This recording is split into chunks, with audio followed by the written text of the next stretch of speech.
A special thank you to each of our subscribers who make this channel possible. Here's today's story. In a significant move aimed at revitalizing Syria's economy, Saudi Arabia and Qatar have announced their commitment to settle Syria's outstanding debt to the World Bank, which totals approximately $15 million.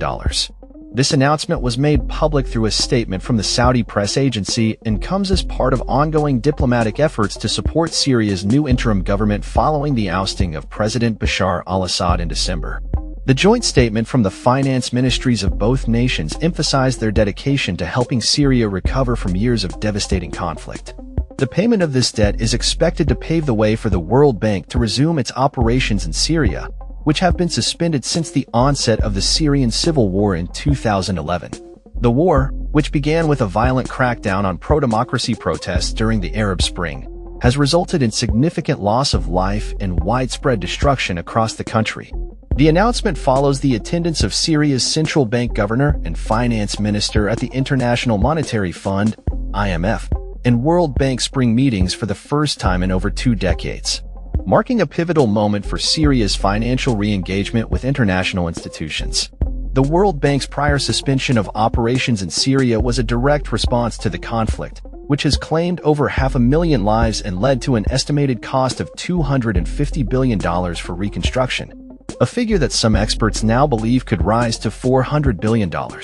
The joint Saudi-Qatari statement highlighted that settling Syria's debts would allow the country to access vital financial support and technical advice from the World Bank, enabling it to address critical sectors in dire need of development. The Syrian government, under interim President Ahmed al-Shara, is actively working to rebuild its diplomatic ties and seeks to establish a new framework that moves away from the corrupt practices associated with the previous regime. This includes efforts to ensure that reconstruction contracts are allocated fairly, without the influence of al-Assad loyalists. The move by Saudi Arabia and Qatar is seen as a crucial step in supporting Syria's recovery and reconstruction efforts.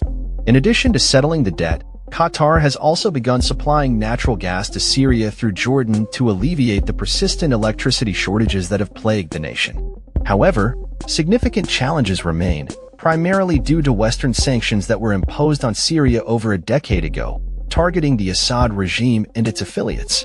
While the United States has yet to formally recognize the new Syrian government, it has eased some restrictions, allowing for certain transactions with the Syrian government, including energy sales. The European Union has also taken steps to relax some sanctions, particularly those affecting energy and transport sectors. The lifting of these sanctions could further facilitate Syria's path toward recovery. The recent developments signal a shift in the geopolitical landscape surrounding Syria, with Gulf nations taking a more prominent role in supporting the country's transitional government.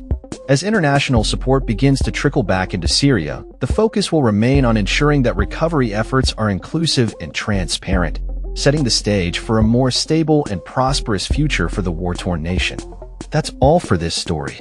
We upload videos every day covering many different subjects, so hit that subscribe button to stay informed. Thanks for watching.